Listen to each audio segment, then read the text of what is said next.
She just didn't apply herself. Some kids don't have it. That's my mother, Marion Keast, 71 years old, saying it about me, kindly, the way you'd read a thermometer, to anyone who ever asked why her daughter left school at 17 without a diploma. She said it so gently, for so long, that I was the last person in the family to stop believing it. My name is Dana Ballard. I was Dana Keast. I'm 42. And I have never once in my life failed to show up for a room that needed me, which is its own kind of joke. And I'm going to let you find the bottom of it yourself. The first time my mother pulled me out of a classroom, I was 12. She did it over the intercom, in her own voice. Because that autumn she had become the secretary at the middle school, and the secretary is the one who holds the pen. There is a click. A wall speaker makes a half-second before a voice comes out of it. I can still hear it. I heard it in Mr. Dupree's 7th grade science class in October of 1994, and my stomach was already packing my bag before my name finished coming out of the wall. 214 times, between the 7th grade and the 11th. I didn't count them. I want that clear before we start. Because the counting is the whole story. And it wasn't me who did it. I'll tell you who counted. It happened 3 weeks ago. In a gymnasium. Out loud. In front of about 300 people. And my mother was standing 6 feet away from the thing that did it. Smiling. Because here's what you need first, before anything else. There is one page in this story that I did not write, did not keep, and did not hang on a wall. She did. My mother did. October of 1994, her first autumn behind that desk. One sheet out of the office sign-out log, 7 lines on it, 7 times in 1 month. The same student pulled from class. The reason written in the same hand every time. Family need. And at the bottom, the way the office required, a signature, M. Keast.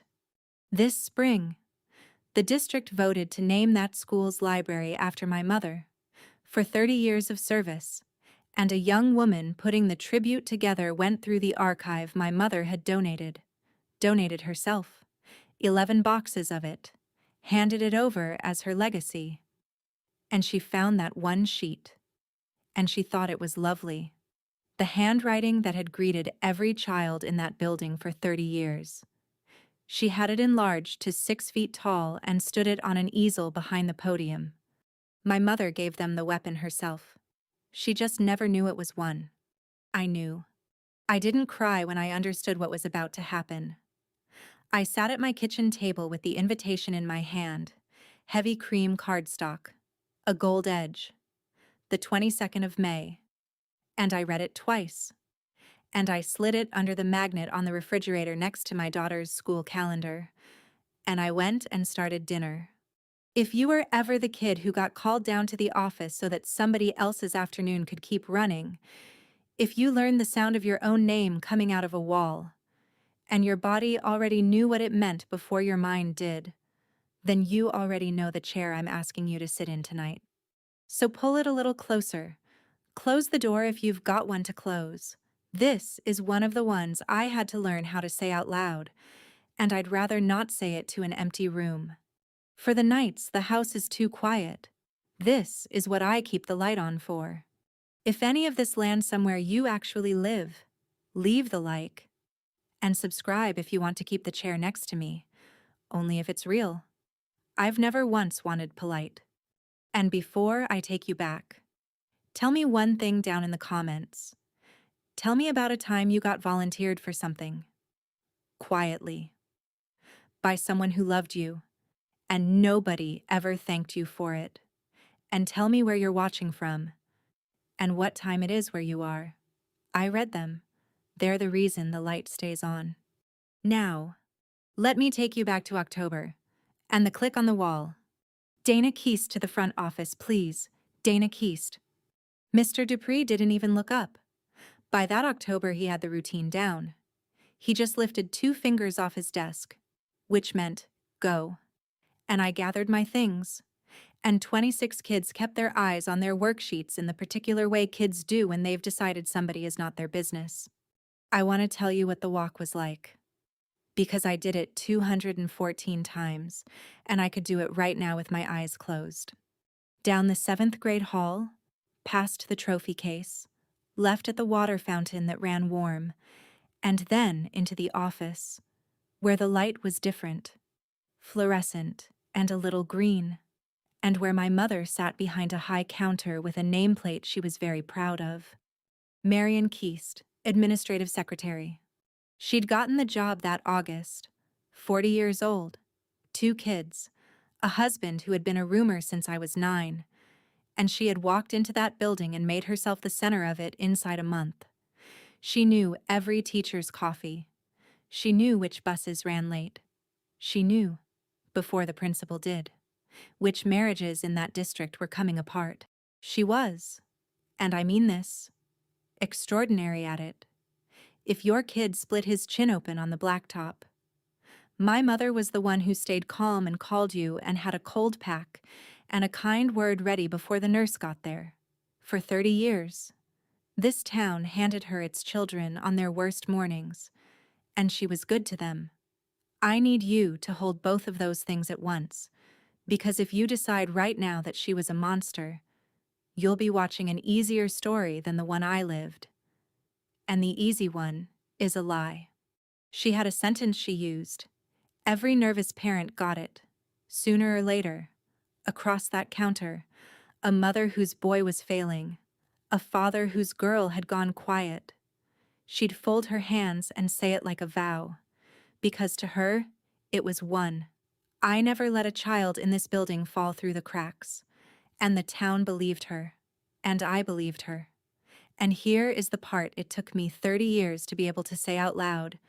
It was true. It was true for every child in that building but one. She slid the yellow slip across the counter, carbon underneath, so there'd be a copy for the file. Grant's home sick, she said. You'll sit with him. I can't leave. I've got the whole front. I looked at the slip. In the box marked reason, in her small, even hand. She had already written it. Family need. She capped her pen with her thumb. One click. She does that when a sentence is finished and she wants it to stay finished.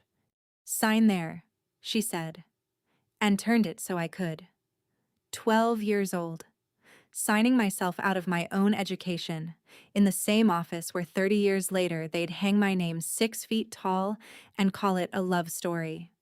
Grant is my brother, Dr. Grant Keast now, 38 years old, a cardiologist in Charlotte, a man who can hold a stranger's heart in his 2 hands and keep it beating.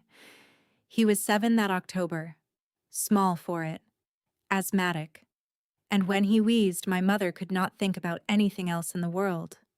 That's not a complaint about Grant. You cannot be jealous of a 7-year-old who can't breathe. I loved him. I still love him.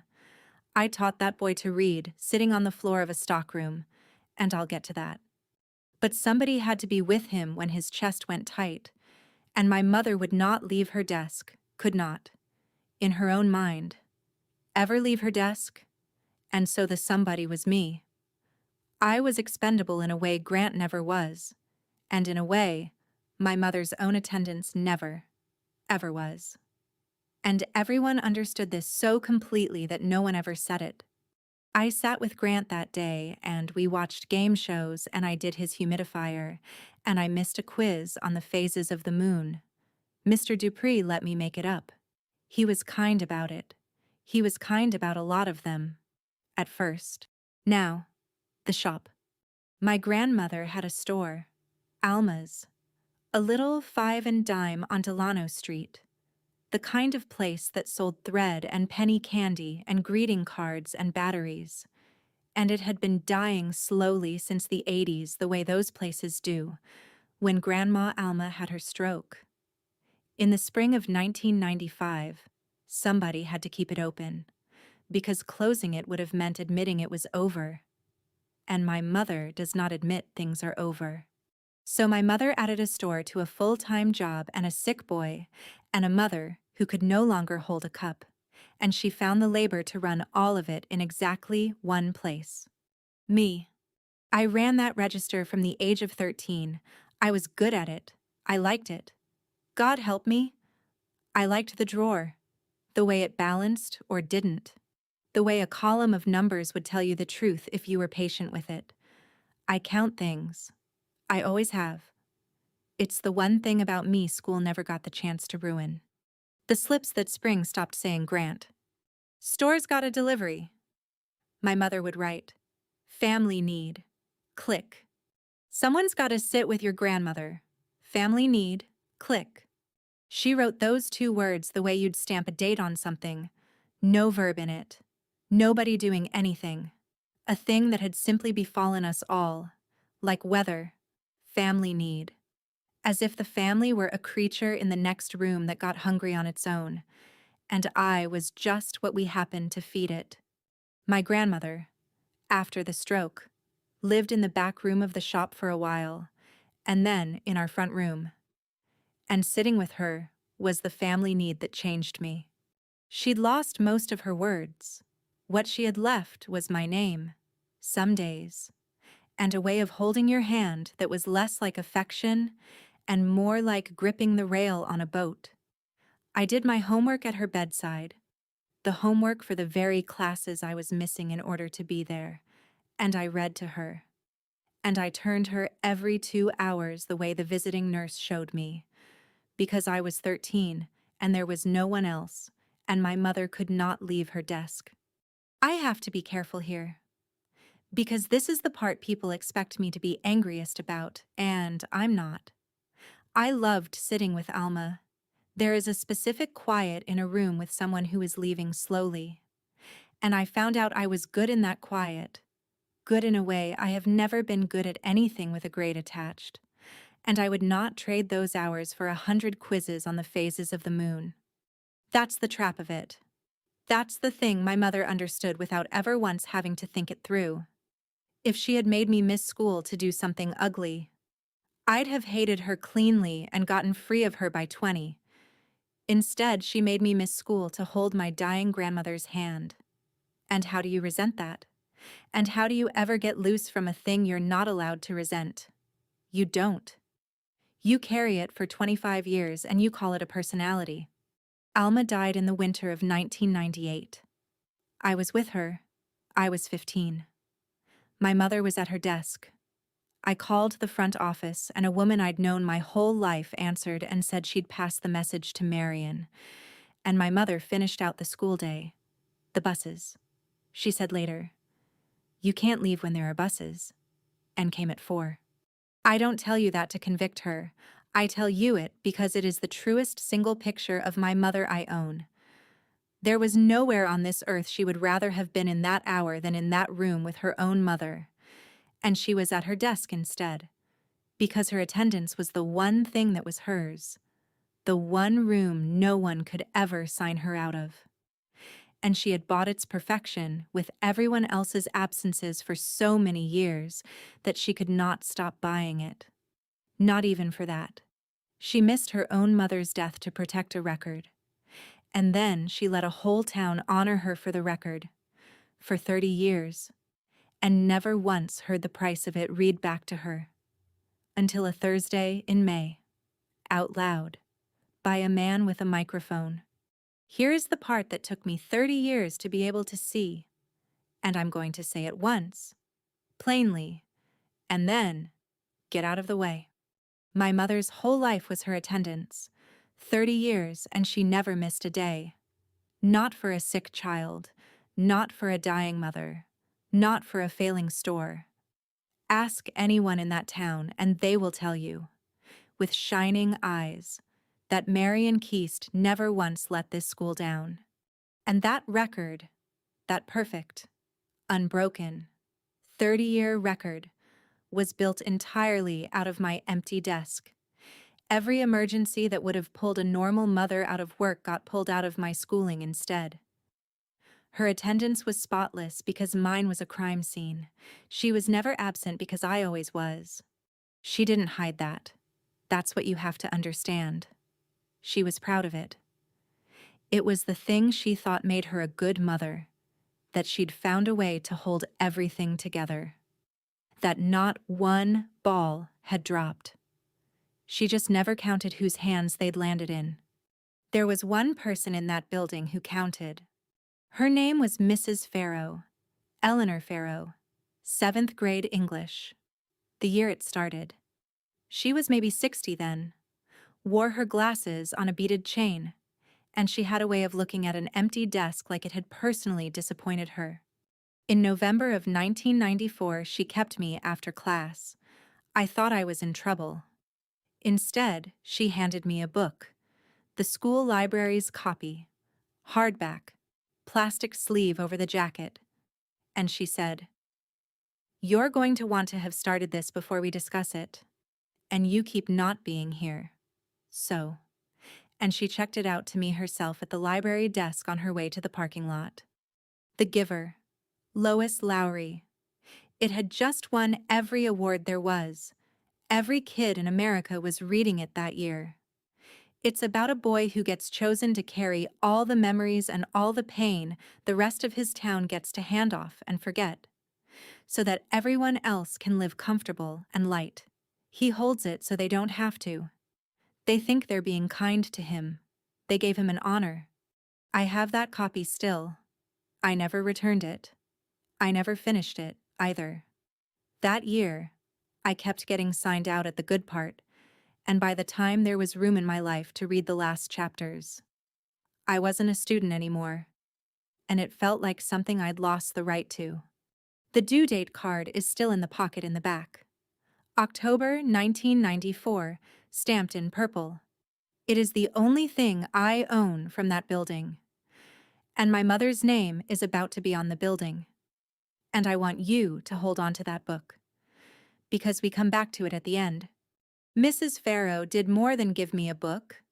In the spring of 1995, she filed a form. A student is missing a significant amount of instructional time. It said, I've since read it, and I'll tell you how. Recommend counselor contact and a parent conference. You know where that form went. It went to the office. It went to the desk. It went to the one person in that building whose entire job was to route the paperwork, and whose daughter was the paperwork. Nothing ever happened. No counselor called. No conference was held. Mrs. Farrow told me, years later, that she always wondered why she never heard back, and had decided the family must have handled it privately. The family handled it privately. That's exactly what the family did. I want to stay in that sentence a second, because it's the coldest one in the whole story, and it looks like nothing. The one adult who saw me, who wrote it down, who tried. Her rescue got walked 20 feet down a hall and filed by the hand it was trying to save me from. My mother didn't tear it up. My mother would never tear anything up. She filed it. She is a filer. 30 years from now, that instinct is going to be the thing that hangs her. And she doesn't know it yet. And neither do I. And neither do you. So let's keep going. There was one sign out that wasn't like the others. I have to give you this one hole, because it's the one that actually closed the door. And because for years it was the one I couldn't say out loud without my voice doing something on the way out. In the 9th grade, I tested into something. They called it the accelerated track. The kids who made it went across the district to the good high school. The one with the AP classes and the college counselors and the science wing. The one Grant would eventually go to. But you didn't just make the test score. There was a placement day. You went. You sat a longer exam. You did a little interview. And if it went well, your whole life quietly bent toward a different road. Mrs. Farrow was the one who put my name in for it. She caught me in the hall and told me, and she was so pleased she was almost stern about it. And she said, "Now the only part you have to do is be there. That's it. Just be there." Dana. The placement day was a Saturday in April, and on the Friday night before it. The shop got a freight delivery it could not take in with one person. And my mother wrote out the slip at the kitchen table. family need.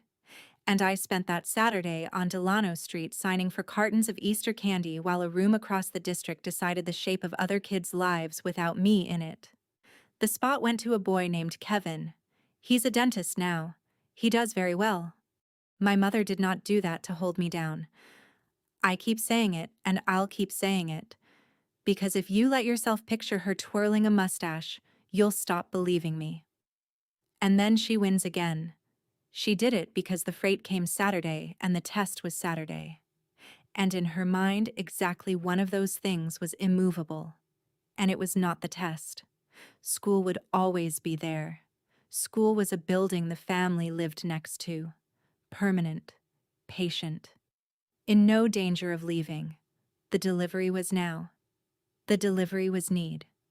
She reached into the one Saturday that would have bent my whole life toward the good road. And she took out a girl to count candy. Because in my mother's arithmetic, a daughter is the thing you spend, and a daughter is also the one thing that never seems to run out. I left in the fall of 1999. I was 17. I was so far behind by then that the math of catching up had stopped closing. And one morning, I just didn't get on the bus. And the strange thing, the thing I'm not proud of, is the relief. I'd been failing at a thing I was never allowed to attend. Quitting felt like putting down something heavy. My class walked without me the next spring, in the year 2000. And that's when my mother found the sentence. She didn't say it cruelly. She never says anything cruelly. She said it at the graduation party for my cousin. Warm, a little sad, with her hand on my arm, to an aunt who'd asked, "Oh, Dana wasn't a school person. She just didn't apply herself. Some kids don't have it. And that's all right. She's got other gifts." And she squeezed my arm, and I felt, standing there, comforted. She was letting me off the hook. She was being kind. That's the sentence she used for 25 years, and I carried it for most of them. Because it was easier to be a girl who didn't apply herself than to be a girl whose own mother had signed her out of her own life 214 times. One of those is a personality. The other one is a wound with a name on it. And the name is Mom. I should tell you what I built out of the wreckage, because I don't want you sitting there thinking this is the story of a ruined woman. It isn't. I'm not ruined. I got out. And I built something. And I built it out of the exact material they'd use to break the schooling. I sit with people while they die. That's my work. I'm a home health aide. Which is the polite way of saying I'm the person a family finally calls when they admit they can't do it themselves. And I come to the house, and I do the turning and the medicine and the listening, and I stay in the room when everyone else has to step out. I learned how to be good in that room when I was 13, at Alma's bedside.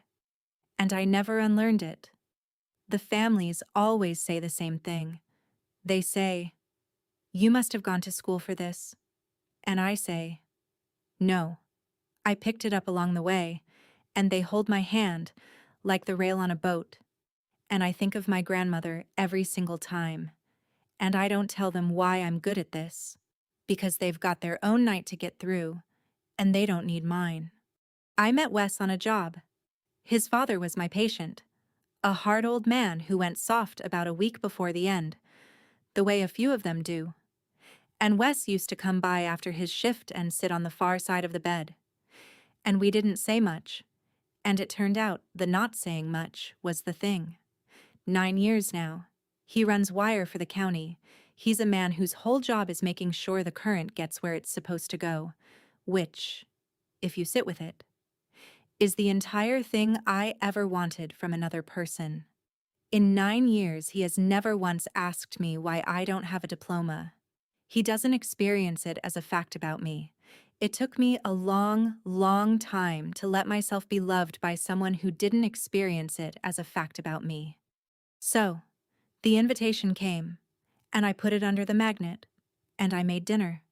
And 19 days later, my family had one last dinner in my mother's honor before the whole town got to have theirs, and I made a mistake I'd been not making for 25 years. I opened my mouth. It was the first Sunday in May, my mother's retirement dinner. Family only. At Grant's expense at the good steakhouse out by the highway, because Grant flew in and Grant pays for things now. That's how he loves people. He pays. There were 9 of us. Grant and his wife, my Aunt Carol, 2 cousins, my husband, Wes, my daughter, Nora, she's 15, sitting next to her grandmother. Because Nora, who has never been signed out of anything in her life, adores her grandmother without complication, the way you get to when the debt isn't yours. My mother was luminous that night. Retirement suited her like a gown. She had the whole table, and she was telling the stories she tells. The 30 years, the kids, the mornings. And Grant lifted his glass and said, "To Mom, who never missed a day in her life." And everyone drank to it. And I put my glass down without drinking, and I heard myself say, quietly, to the table, "I missed a lot of days. I don't know what I meant to happen. I think I just wanted, one time, for the record to have a second line in it." The table did a thing. You know the thing. The little social flinch. The reach for a roll. The sudden interest in the wine list. And my mother looked at me, and her face was so full of love and so completely without understanding that for a second I lost my nerve entirely. And she said, "Oh, honey, you did. You had such a hard time with it." To the table.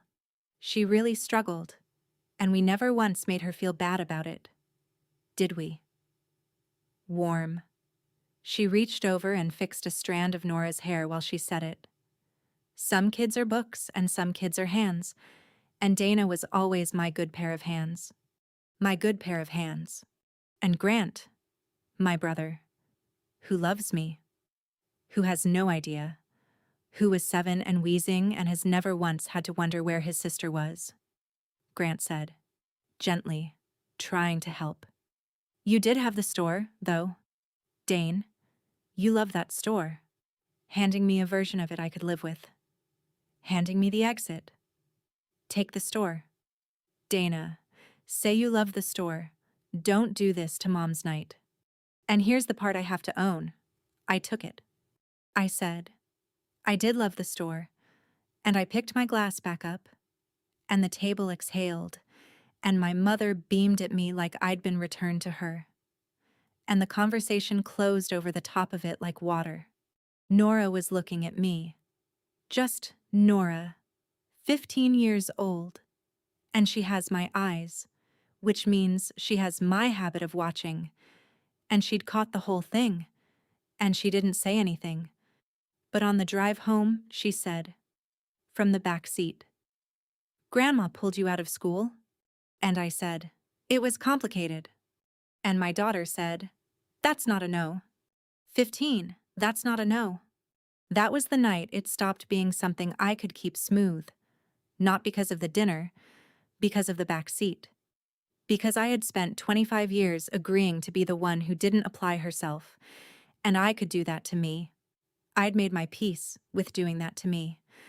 But I had just done it in front of my daughter, and she was the age I'd been in the thick of it, the slips still coming, me long past fighting them, and she was watching to learn what you're allowed to let people do to you. That's not a no. Fix it. Dana. I didn't sleep that night.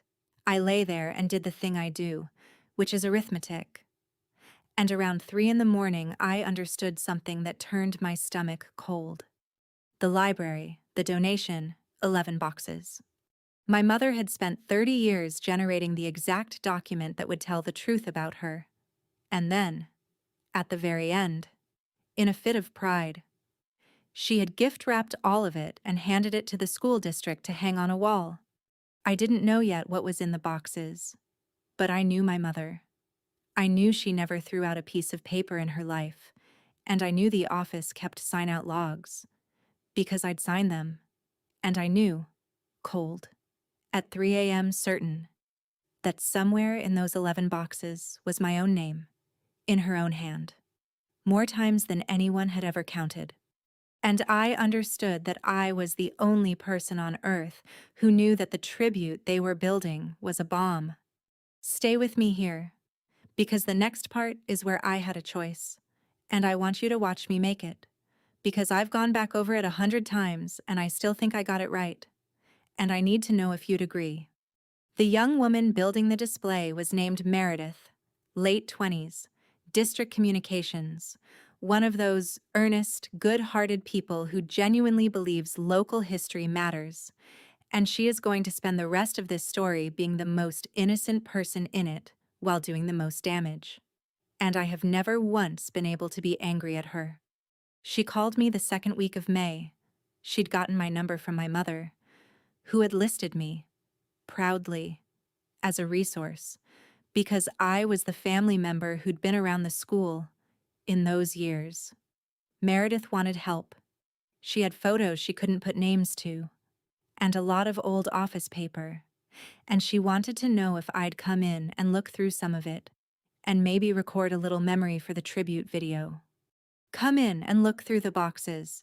Help me build the thing that's going to blow up your mother. I said yes. Of course I said yes. I've never been able to not show up for a room that needed me. We established that at the start. I went in on a Tuesday, the 13th of May, 9 days before the ceremony. They'd set Meredith up in the old teacher's lounge with folding tables, and the 11 boxes, and a big format printer humming in the corner, and proofs of the display already tacked to a corkboard. And I saw it before I'd even sat down. 6 feet tall isn't a figure of speech. It was leaned against the wall, freshly printed, still curling at the corners. My mother's handwriting, blown up until each letter was the size of my hand. The office sign-out log. October 1994. Dana Keast. Family need. Dana Keast. Family need. Dana Keast. Family need. 7 times, down the page, in the hand that had just been named a treasure. And under it, on a neat white placard Meredith had already designed, in a friendly serif font, was a caption. She was so pleased with it. She pointed it out to me herself. One name appears in these records more than any other across all 30 years, the placard said.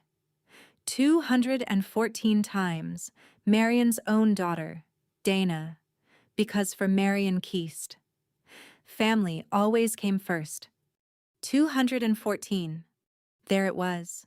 Somebody had finally counted. A 28-year-old with a spreadsheet and a good heart had tallied every time my mother signed me out of school, and rendered it in a friendly font, and called it love. And she was standing there, hoping I'd find it touching.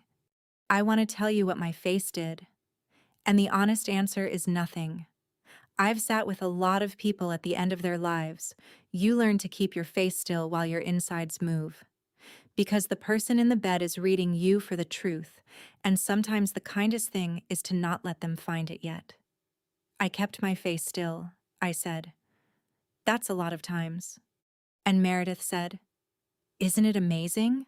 She must have just really wanted you close." And that is when my mother walked in. She had a key. Of course she had a key.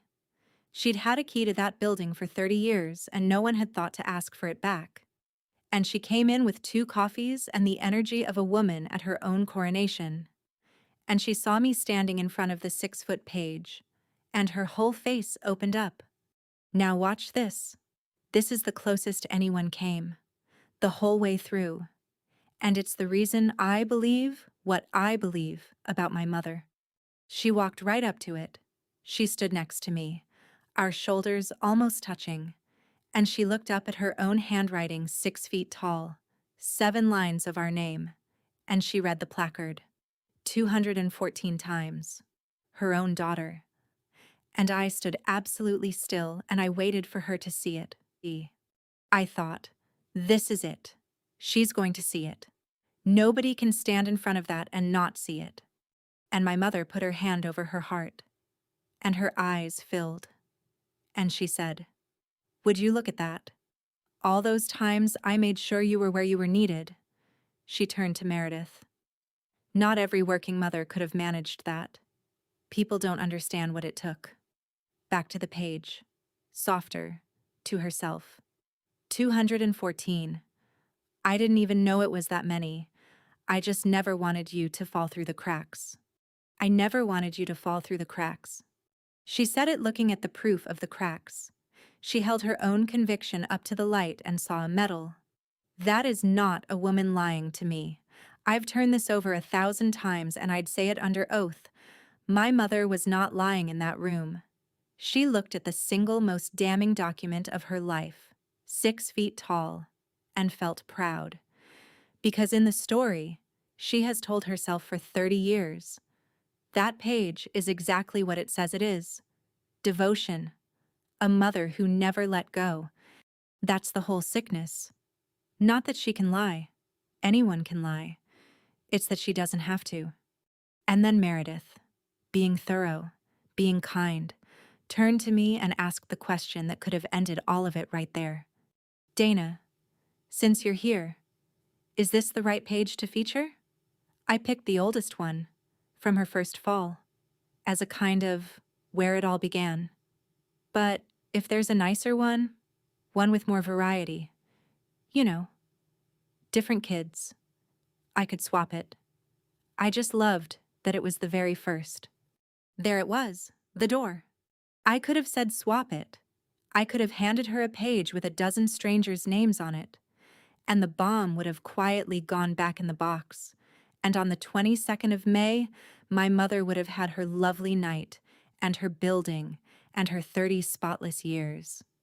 And I would have gone home and made dinner, and no one would ever have counted. For 25 years, that is exactly what I would have done. Smoothed it, swapped the page, taken the store, said I loved it. And my mother was standing right there with her hand still over her heart, and she said, before I could answer, "Oh, leave that one. It's the first one. It's where I started. That's the one I want them to see. That's the one I want them to see." She chose it. Understand that. When you go back over this later and try to decide whose hand did it, and people will try to make it mine, remember that my mother stood in a teacher's lounge 9 days before the ceremony and personally selected, out of everything, the single page that would take her apart. Because to her, it was the prettiest one she had. And all I had to do was not save her from it. That's all I did, in the entire story. From the click on the wall to the gymnasium. That is the one and only thing I did. I did not swap the page. I did not lie for her. I did not launder it one more time. I said, "Yeah, leave it, it's the right one." And I picked up a box of photographs, and I sat down at a folding table, and I helped a kind young woman put names to the faces of children, 40 and 50 years old now, who used to go to that school, while my own name loomed 6 feet tall against the wall, and my mother hummed. Before I left that afternoon, Meredith asked if I'd record my little memory for the tribute video. She had a phone on a tripod and a ring light. And she said, "Just something warm. About your mom and the school. Whatever comes to you."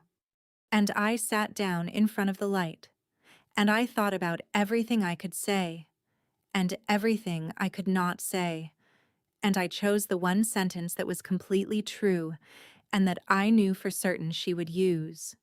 I said, "My mother gave that school everything she had. She never missed a day in 30 years. There was always somewhere she was needed, and she was always there." Meredith's eyes went bright. She said it was perfect. She used it. It's in the video. You could find it if you went looking.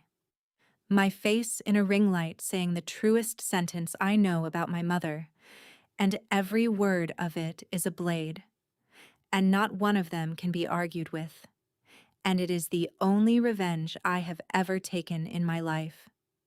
And I took it looking straight down the barrel of a phone. If you have ever been handed the job of protecting someone from the truth about what they did to you, if you have spent years being the reason a person gets to keep believing they were good, put the word present down in the comments. Just the word. Because that's the word on those old attendance sheets, the one they mark when you're actually in the room. And I want to see how many of us got signed out of our own lives while everyone recorded us as fine. I mean it. Type present. And I'm going to come back to that word at the very end. Because there's one more attendance sheet in this story. And it isn't mine. Now stay with me. Because in one of those boxes, that same Tuesday, I found something I wasn't looking for. And it's the thing that let me sit still 9 days later while my whole family came apart. I found the form. It was in a manila folder marked 1995, correspondence. And it was Mrs. Farrow's referral, the one she filed, the one that never came back. A half sheet of carbon, the ink gone brown. In a teacher's slanting hand, this student is missing a significant amount of instructional time. She is bright, and she is falling behind through no lack of ability. Recommend counselor contact and a parent conference before it compounds. Bright, and she is falling behind through no lack of ability. Somebody had written it down. In 1995, a woman had looked at me and written down, in an official document, the exact opposite of some kids don't have it. She'd written down that I had it, that the problem wasn't me, and then that piece of paper had traveled 20 feet to my mother's desk and been filed, alive, uncorrected, untorn, for 30 years. In a box my mother would eventually donate as a monument to how well she watched over children. The rescue and the crime, in the same box, in the same hands filing system. I sat at that folding table and I read it 3 times, and Meredith asked if I was okay, and I said allergies, and I put the folder back exactly where it had been. Because here's what I finally understood. Holding that brown carbon in a room that smelled like a printer. I didn't need to do anything. For 25 years I'd carried this alone because it was unprovable. My word. A soft daughter's grudge, against a beloved woman and a warm sentence. There was never any paper. Feelings can be argued with. My mother is the best in the world at arguing with a feeling. She can turn your feeling into a story about a carrier. A story about a hard year. A story about a girl who wasn't a school person. But she can't argue with her own hand, and she had just enlarged her own hand to 6 feet and invited the whole town to read it. I wasn't going to say a word. I didn't have to. My mother had spent 30 years building the case. She had filed the evidence herself. She had chosen the exhibit herself. She had written the caption of her own life. I never let a child in this building fall through the cracks. And it was already printed. 400 copies. Folded. Stacked in a box by the door. Waiting to sit in 300 laps. All I had to do was go. And sit down. And be present. The 9 days between the preview and the ceremony, Nora got the rest of the story out of me. She did it the way she does everything. Sideways. At the sink. Drying while I washed. Not looking at me. Because she has learned that I'll say things to the side of her face that I will never say to the front of it. A little each night. That her grandmother was the secretary. The intercom. The yellow slips. The 2 words they always wrote in the little box.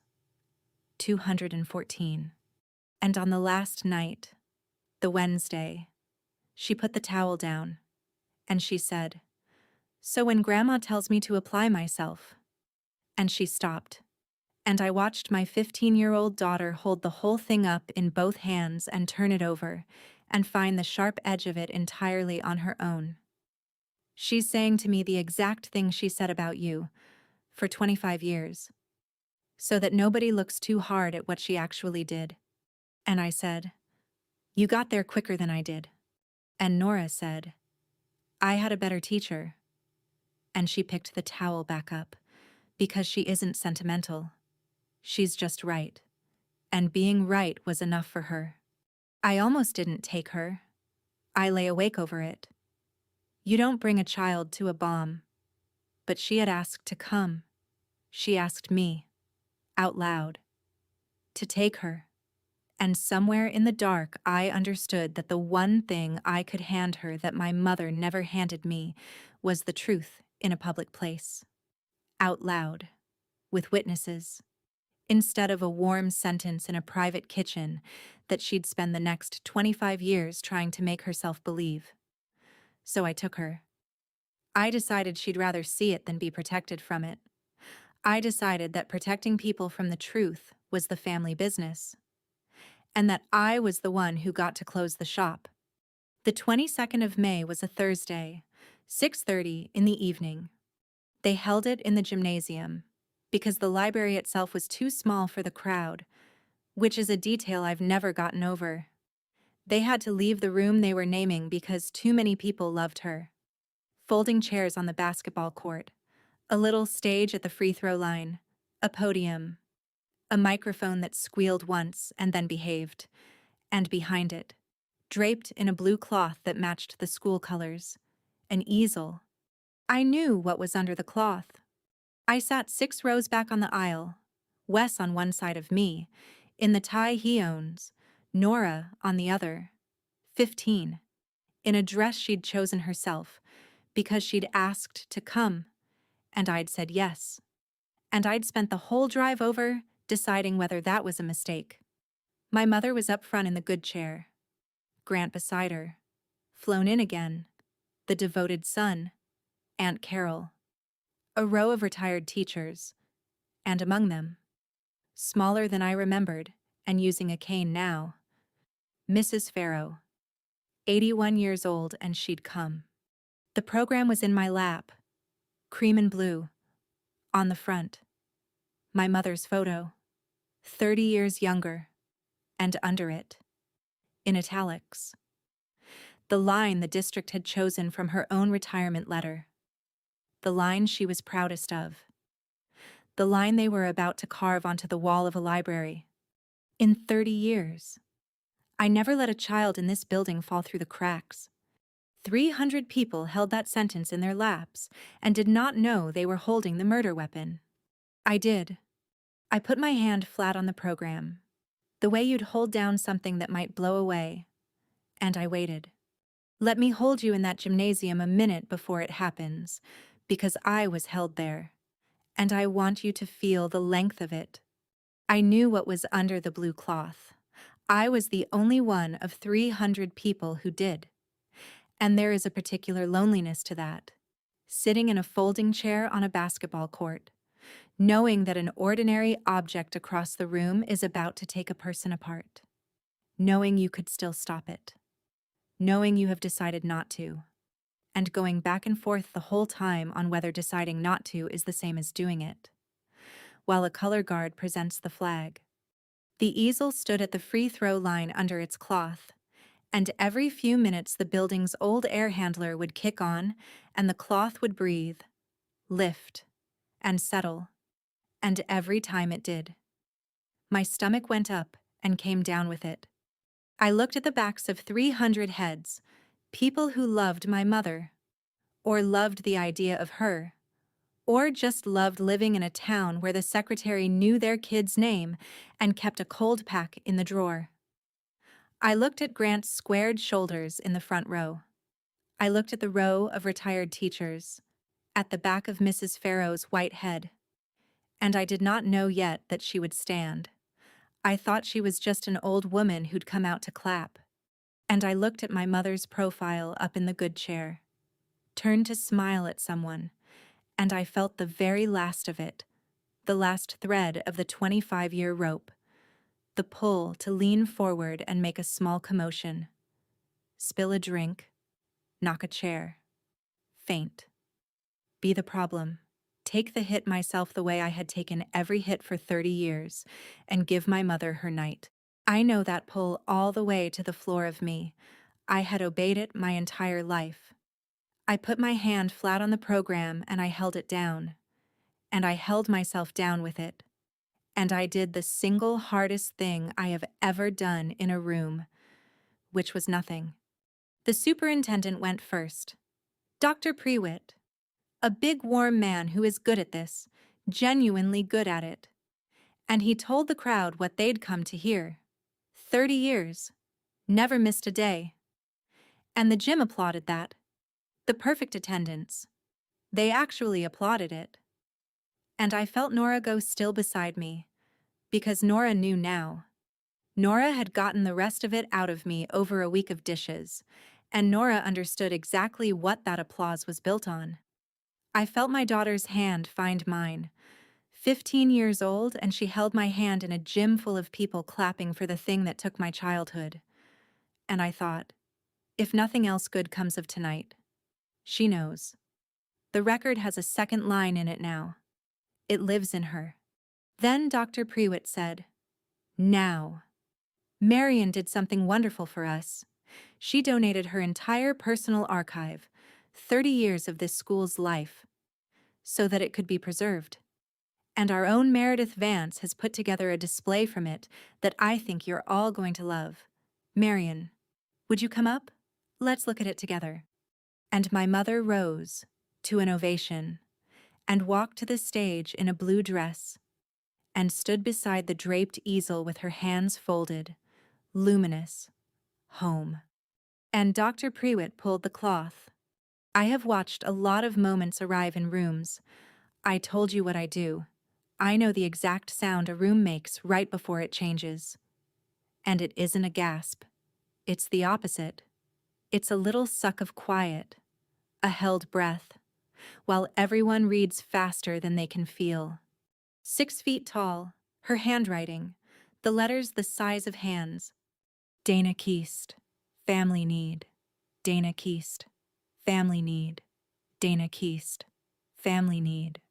And Dr. Prewitt, who had not read it closely, who was reading it for the first time off the big page the way he'd narrate any nice old document, put on his reading glasses and leaned in, charmed, and said into the microphone, "Now here's the oldest one, from Marion's very first fall, 1994. Look at that penmanship. And she kept a reason for every single one. That's the kind of care we're talking about. She even..." And here, he chuckled, warm, delighted, finding it. She even signed out her own daughter. Look, same name, right down the page. Well, family first. Right. Marion? He laughed. He expected the room to laugh with him. And a few people started to. The kind of soft, polite laugh a room gives a superintendent. And then it stopped. It stopped in a wave. From the front rows back.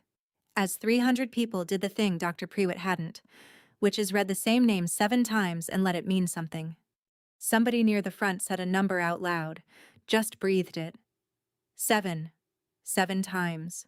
1 month. And then somebody's eyes went to the placard beside it, the friendly one, the one Meredith made, and read it into the silence. Not loud, just loud enough.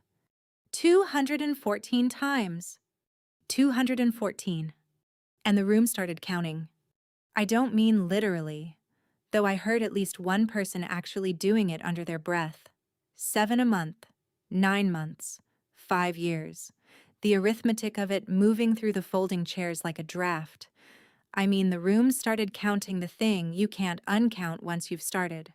A woman honored, 1 line above, for never missing a day. And a girl, 6 feet tall, missing 214 of them, signed away in the honoree's own hand. Reason, family need. Reason, family need. Reason, family need. They counted her perfect attendance against my empty desk, and they saw, all at once, 300 of them, what it had cost and who had paid it, and under all of it. I heard the other sentence, not out loud. Nobody in that gym had ever been handed it. but I heard it anyway, in the warm voice, the way I'd been hearing it for 25 years. She just didn't apply herself. It was the sentence that had explained me to every person I would ever meet, and it was hanging 6 feet in the air now with the rebuttal written under it in her own hand.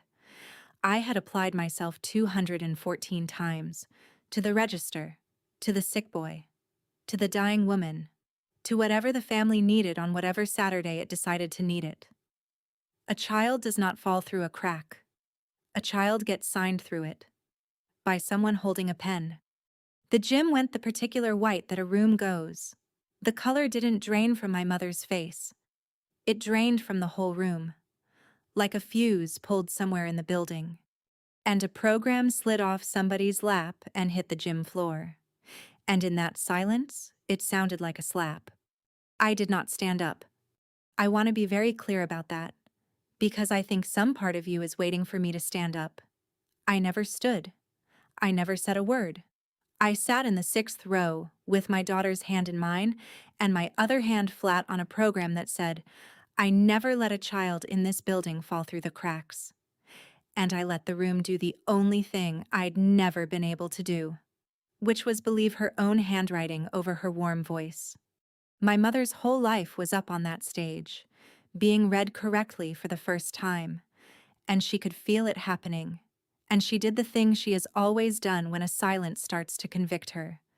She could not let it work. My mother would genuinely rather be found guilty than be unwatched. She stepped to the microphone. Nobody had invited her to. And she said, into a gym gone white, in the warm voice, the church voice. Those were hard years for our family. I did what I had to do. Anyone who's ever held a family together knows. And she reached for the sentence, the one that has held her up for 40 years, the one she'd folded her hands and promised to every nervous parent for 30 years, the one printed 400 times in 400 laps. I never let a child in this building fall through the cracks. And she gestured, without looking, at the 6-foot page behind her, at the proof. She actually gestured at it, to support her point. Because in her mind, it did support her point. Right up until the last possible second, it was still a medal. And nobody made a sound. Not one person in 300 gave her the sound she needed. So she said it again, louder, the way she did everything, one more time, harder, because it had always worked before. I never let a child fall through the... And her voice went, right on the word. It came apart on her in front of the only people whose good opinion she had ever actually wanted. And the sentence that had carried her for 40 years finally could not carry the page that was standing right behind it.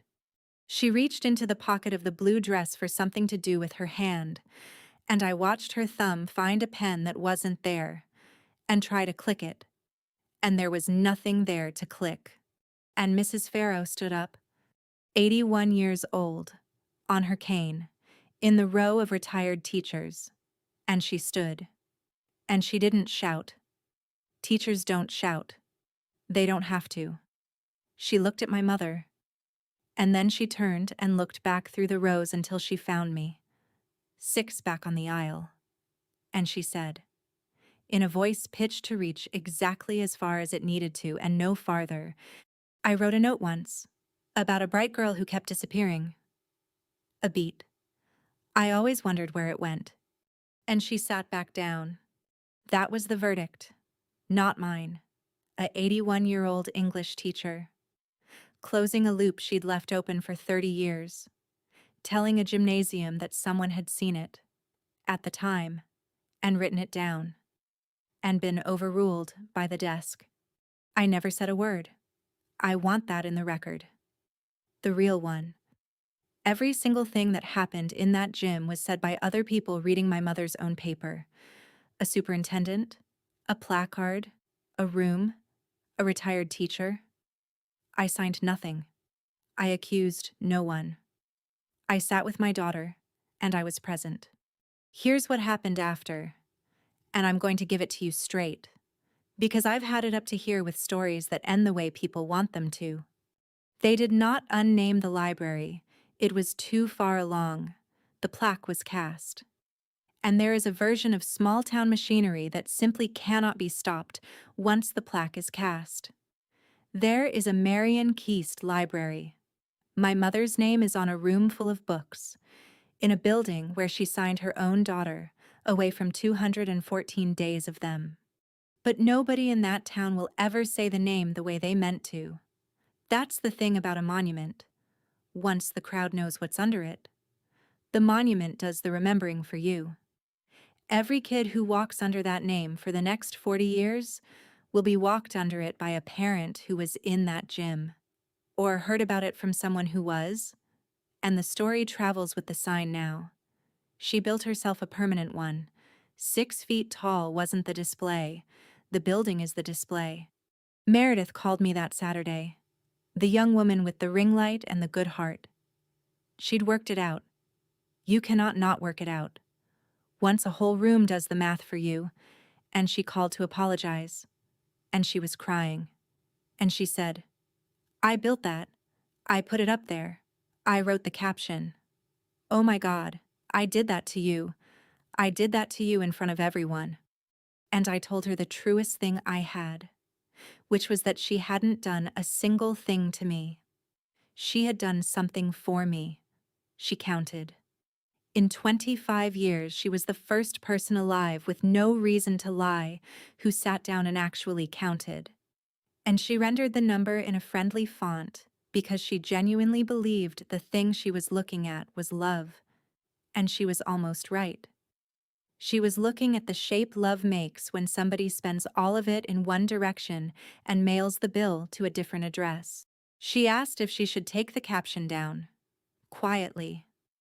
Before more people saw it, I told her to leave it 214 times, in a friendly serif font, on a placard in a glass case in the Marion Keast Library, where it will sit for as long as the building stands, telling the truth to anyone who reads it slowly.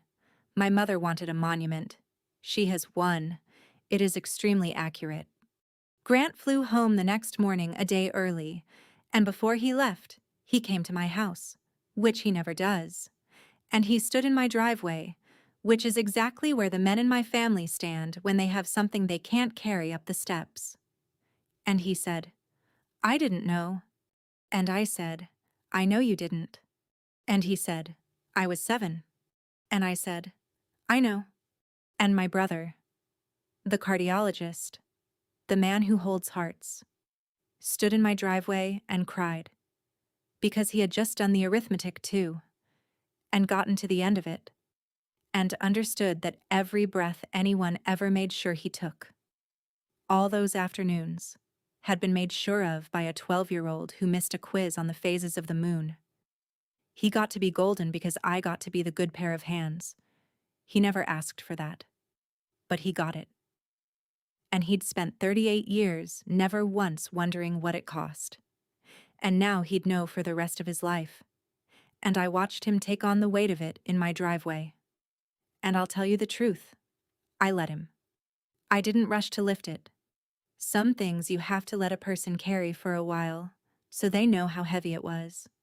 I left a door open for Grant. He walks through it as my brother now, not as the golden boy. And he knows the difference. And he's careful with it. And that's turning into something I might one day call a relationship. My mother, I did not leave a door open for, not a wall. I want to be precise, because there's a difference and I've had a year to learn it. A door I keep where I can see it. She has been to my house twice since May. She holds my daughter's face in her hands and tells her to apply herself, and I stand close enough to hear it. Every time. Because Nora is 15, the age I was the year my mother was signing me out of the 10th grade. And my mother will never again be the one who decides where that girl is supposed to be. She has never once apologized. I don't think she can. To apologize, she would have to first believe she did something. And she stood in front of 6 feet of it and felt proud.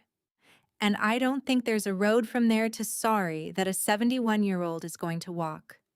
She tells people now that the ceremony got emotional. That's her word. Emotional. She has already begun the work of turning the worst night of her public life into a story about a carrier. A story about a hard year. A story about how people don't understand what it took. Let her. The paper doesn't need her to agree with it. That's the whole thing I learned. And if you take one thing from sitting here with me tonight, take that. You will spend years trying to get a certain kind of person to admit what they did. And you will fail. Because their whole self is built on not admitting it. Stop trying to make them say it. Find the thing they wrote down. Feelings can be denied. A hand can't. My mother could out-argue my every feeling for 25 years, and she could not out-argue her own pen for 11 seconds. Now, I promised you I'd come back to that word. Present. In August, I went back to that library. Nora came with me, because I asked her to, and because there's a thing I needed her to see me do. I brought the book, The Giver, 31 years overdue. The purple October 1994 stamp still in the pocket in the back. The last few chapters still unread by the girl who checked it out. I didn't return it. I want to be honest. I thought I would. I'd planned a whole clean little moment about it. And I stood at the desk and I couldn't. It's mine now. That building took enough of my hours. It doesn't get the one thing I carried out of it. But I sat down in the Marion Keast Library, at a table, next to my daughter, and I finished it. The last 4 chapters, the ones I kept getting signed out of, 31 years ago, at the good part.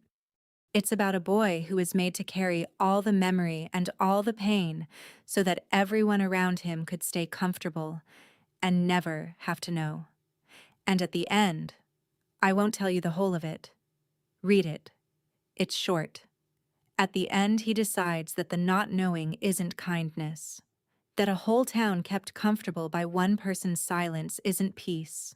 It's just a bill somebody else is paying. And he leaves, and he takes the memory with him. And by taking it, he gives it back. I read that at 42, at a table, in a room with my mother's name on the door. And I understood why a teacher put it in my hands in October of 1994.